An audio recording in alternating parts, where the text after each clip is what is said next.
We need to be careful of thinking we're standing firm, because that's when we're most likely to fall.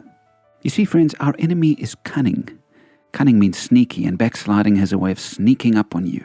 The book of Genesis talks about the cunning or crafty ways of Satan. Genesis 3 verse 1 says, "Now the serpent was more crafty than any of the wild animals the Lord God had made." You remember the story. Adam and Eve were doing fine, close to God, in a good place, standing firm. But the serpent whispered doubts to them.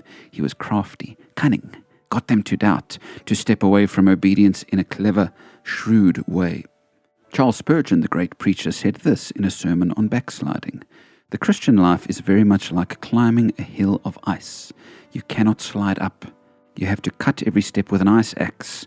Only with incessant labor in cutting and chipping can you make any progress. Nobody ever slides up, but if great care be not taken, they will slide down, slide back, or in other words, backslide.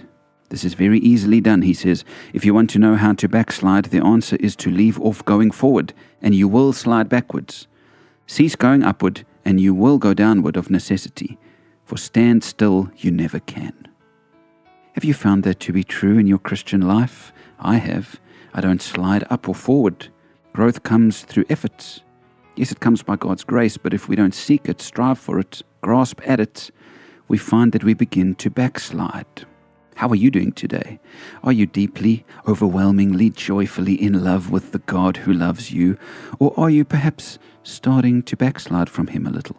Another illustration about backsliding is from Dr. Arnott, who pictured a heavy scale loaded with seeds on one side, weighing it down while the other side was high up. One morning, you realize that the side that was down is now up and all the seeds are gone. A whole bunch of little insects came and carried them off one by one.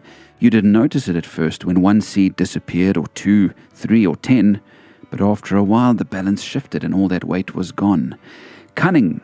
It happens without your realizing it if you're not careful, if you're not carefully keeping your relationship with God vital and real and alive. So today, perhaps you and I need to awaken before all the seeds are carried away and the weight of our faith has been emptied.